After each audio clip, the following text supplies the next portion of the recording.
Shalom, selamat pagi, salam sukacita bagi kita semuanya, Bapak Ibu, Saudara-saudara. Sapaan firman Tuhan pada pagi hari ini bagi kita pada pagi hari ini kiranya membuat hidup kita semakin bermanfaat. Namun sebelum kita mendengar firman Tuhan, marilah kita berdoa. Kasih karunia dan damai sejahtera dari Tuhan Allah dan dari anaknya Tuhan Yesus Kristus kiranya menyertai saudara sekalian. Amin. Bapak Ibu Saudara-saudara yang telah menanti Tuhan berfirman dalam hidupnya, firman Tuhan pada pagi hari ini Sabtu 28 Januari 2023 tertulis di dalam kitab Amsal pasal 15 ayat 25. Saya akan membacakan untuk kita. Rumah orang congkak dirombak Tuhan, tetapi batas tanah seorang janda dijadikan tetap. Rumah orang congkak dirombak Tuhan, tetapi batas tanah seorang janda dijadikannya tetap. Demikian firman Tuhan. Jemaat yang terkasih, kalau pada pagi hari ini kita disapa oleh firman Tuhan dengan satu pertanyaan. Apakah salah menjadi orang yang kaya? Apakah salah menjadi orang yang kaya? Atau di sisi lain juga ada timbul pertanyaan, apakah salah seseorang itu punya rumah yang mewah, yang besar? Pasti jawaban kita tidak. Namun di balik pertanyaan itu mungkin ada satu masalah yang terselubung, yaitu bagaimana caranya manusia itu untuk menjadi kaya. Bagaimana cara seseorang itu untuk menjadi kaya? Dan bagaimana, dari mana seseorang itu bisa membangun rumah yang mewah? Bapak Ibu Saudara-saudara, menjadi orang yang kaya, seseorang yang ingin memiliki rumah, pasti menjadi suatu impian siapapun. Namun Bapak Ibu Saudara-saudara, menjadi orang kaya tidak karena menjadi keinginan orang-orang tertentu, tapi dalam arti Bapak Ibu Saudara-saudara, harus jelas juga bagi kita apa sebenarnya arti daripada kaya. Ada dua hal. Secara umum memang orang kaya itu identik punya uang yang banyak, rumah yang mewah, harta ada di mana-mana. Tetapi bagaimana setiap pribadi orang yang kaya? Bagaimana setiap orang yang mempunyai harta yang berkelimpahan? Kita tahu Bapak Ibu Saudara-saudara, Tuhan tidak pernah melarang setiap manusia itu menjadi orang yang kaya, yang memiliki harta di mana-mana. Karena Tuhan telah menyatakan bahwa Dia telah menyinggung umur dan kekayaan bersumber dari Dia. Karena itu Bapak Ibu Saudara-saudara, kalau pada pagi hari ini kita diingatkan oleh firman Tuhan dengan gambaran dan perjalanan kehidupan kita yang selalu kita hadapi. Saya pernah membaca dari sebuah buku yang menyatakan seperti ini, bahwa orang kaya itu selalu diperhadapkan dengan harga diri, dan orang yang miskin itu selalu diperhadapkan dengan jati diri. Apakah memang hal itu seperti itu benar? Namun penulis mengangkat persoalan yang dua tadi dengan kehidupan seorang janda yang ada di dalam Alkitab dan seorang yang kaya yang ada di dalam Alkitab. sehingga bisa dikatakan sangat sulit sekali orang kaya itu masuk surga. Lebih baik seekor gajah masuk ke lubang jarum daripada orang kaya masuk ke dalam kerajaan surga.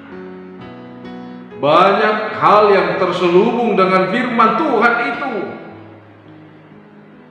Bagaimana orang kaya yang selalu diperhadapkan dengan harga diri itu bisa kita terima. Karena apa? Karena orang kaya takut dia jatuh miskin, sehingga apapun dia lakukan untuk mempertahankan kekayaannya, untuk mempertahankan harga dirinya. Tetapi Tuhan mau menyinggung seorang janda. Sekalipun pada tradisi Yahudi seorang janda itu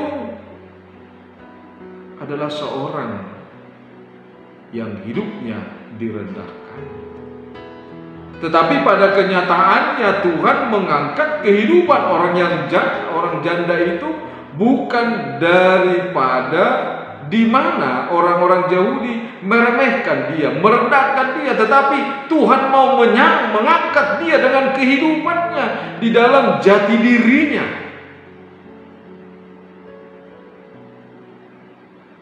Karena dia tidak memikirkan harga diri, tetapi dia menginginkan dan membangkitkan jati dirinya. Karena dia tahu bahwa apa yang kita miliki di tengah-tengah dunia ini, dia akan berlalu. Tetapi apa yang kita ikat di tengah-tengah dunia ini dengan ikatan rohani kita, maka itu akan kekal selama-lamanya dan mengangkat jati diri kita. Oleh karena itu Bapak Ibu Saudara-saudara, melalui firman Tuhan pada pagi hari ini mungkin sangat mendalam yang harus kita artikan. Ketika Tuhan menggambarkan rumah orang congkak dirombak Tuhan, dan Tuhan menyinggung seorang yang janda yang tanahnya dijadikan tetap, ada hal yang sangat istimewa yang kita lihat, yang mau dipesankan oleh firman Tuhan. Apakah Tuhan mau merombak rumah itu secara total, merubuhkannya?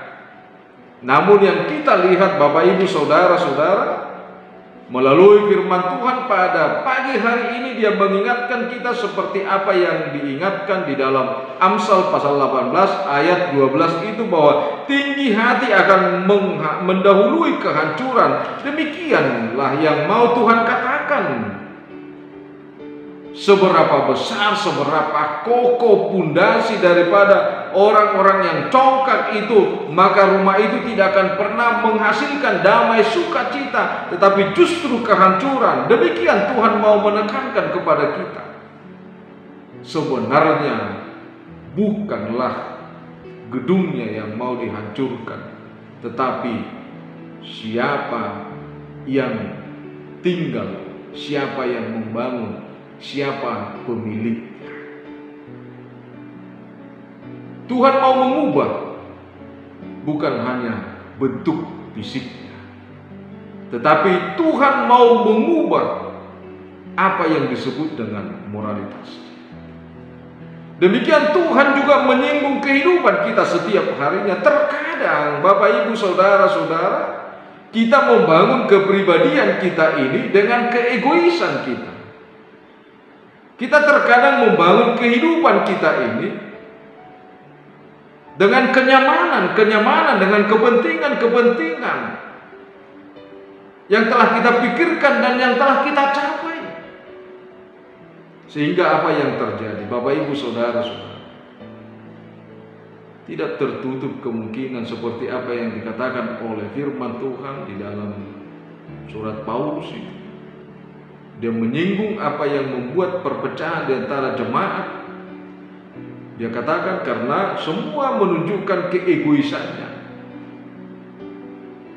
semua menunjukkan kehebatannya, tetapi Tuhan mau mengubah kita. Tuhan mau mengubah kehidupan setiap manusia itu seperti apa yang diungkapkan di dalam kitab Roma pasal 12 ayat 2 itu. Bahwa manusia itu semakin baik kalau dia mau merubah hidupnya dengan memperbaharui budinya, moralnya, cara berpikirnya. Bagaimana kita Bapak Ibu Saudara-saudara bisa mampu melakukan banyak hal yang baik kalau memang moral kita itu tidak baik, kalau hati kita itu tidak damai. Oleh karena itu Bapak Ibu Saudara-saudara yang terkasih di dalam Tuhan kita Yesus Kristus, kita diajak oleh firman Tuhan pada pagi hari ini untuk hidup berdampingan langsung dengan sifat dan sikap seorang janda itu, yang membangun harga dirinya dengan komunitas kepada Tuhan. Sehingga Tuhan mengatakan, perhatikanlah kehidupan seorang janda. Di tengah-tengah kejujurannya, di tengah-tengah sukacitanya, dia tidak pernah merubah sukacitanya, dia tidak pernah merubah sikapnya kepada Tuhan dengan berubah kehidupannya. Namun secara dunia, apa yang terjadi Bapak Ibu Saudara-saudara? Ketika kehidupan kita berubah, apakah itu naik atau turun, maka sifat kita dan sikap kita juga kepada Tuhan bisa berubah. Tetapi firman Tuhan kalau pada pagi hari ini kita diajak untuk mencontoh dan hidup dari pola kehidupan seorang janda itu, apapun yang menjadi persoalan hidupnya, bagaimana konsep hidup yang dia alami dan bagaimana perubahan hidup yang dia alami. Dia tidak melihat kemiskinannya secara fisik, tetapi dia melihat kekayaan rohaninya secara moral, sehingga dia mampu memuji Tuhan, sehingga dia mengalahkan kualitas-kualitas daripada iman orang-orang yang di sekelilingnya. Demikian firman Tuhan Bapak Ibu Saudara-saudara pada pagi hari ini untuk menyapa kita. Seberapa hebat pun, seberapa mewahnya pun rumah kita, biarlah rumah itu menjadi rumah doa, biarlah rumah itu menjadi Betel baik bagi Allah. Itu bukan hanya menunjukkan sebagaimana mewahnya kita masuk dari keluar dari rumah itu, tapi marilah kita Bapak Ibu Saudara-saudara hidup di tengah-tengah kerendahan diri. Apapun pengalaman hidupmu, apapun yang terjadi dalam kehidupanmu, setinggi apapun jabatanmu, sehebat apapun hartamu, janganlah membangun hidupmu seperti membangun rumah yang mewah di antara gubuk-gubuk yang penuh penderitaan. Ingat, kalau bukan karena Tuhan yang berkehendak, yang menginginkan, yang mengizinkan, kita tidak akan mampu melakukan segala sesuatu. Mari kita rombak keangkuhan kita, keegoisan kita melalui hidup yang sederhana, karena kesederhanaan itulah kunci kebahagiaan di dalam mewujudkan kasih setia kepada sesama, terkhusus kepada Tuhan. Selamat beraktivitas. Kita berdoa. Terima kasih Bapa di surga, kalau pada pagi hari ini melalui firman-Mu Kau telah menyapa kami, melalui firman-Mu Kau telah mengingatkan kami. Biarlah kami Tuhan hidup di dalam kuasa dan penyertaan Roh Kudus, supaya kami tetap hidup di dalam kerendahan hati. Tuhan telah mengingatkan kami pada pagi hari ini buat hidup orang-orang yang congkak itu akan menghadapi kehancuran. Tetapi orang-orang yang setia kepada Tuhan, dia akan mempunyai hidup yang berkelimpahan. Seperti firman Tuhan pada pagi hari ini yang mengingatkan kami akan kehidupan seorang yang janda, yang diremehkan, yang direndahkan, tapi dia tidak mencari harga diri, tetapi dia mencari jati diri.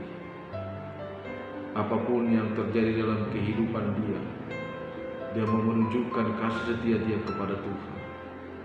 Apapun yang terjadi dalam kehidupannya, dia tidak pernah merubah kualitas iman dia kepada Tuhan. Biarlah demikian Tuhan kehidupan kami pada pagi hari ini, sehingga kami sadar apapun yang menjadi aktivitas kami, itu adalah pernyataan Tuhan untuk menunjukkan rancangan yang baik dalam kehidupan kami. Terima kasih Tuhan, kalau pada pagi hari ini kami juga berdoa, biarlah kasih setiamu yang menyapa setiap jemaatmu yang pada saat ini Tuhan, jika ada dari antara mereka yang putus asa oleh karena kehidupan yang mereka jalani, oleh karena kehidupan yang mereka hadapi, tolong Tuhan, angkat mereka dari setiap pergumulan hidup mereka.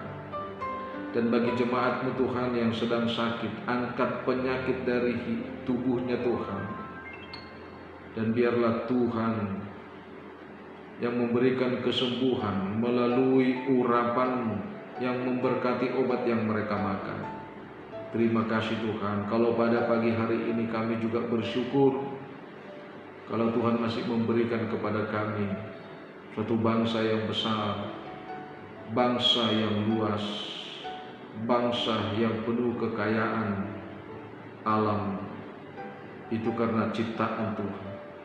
Biarlah Tuhan yang memakai kami, setiap warga jemaat untuk memelihara kerukunan, kedamaian, dan untuk mewujudkan kesejahteraan di antara kami. Terima kasih Tuhan, berkati pemimpin negara kami.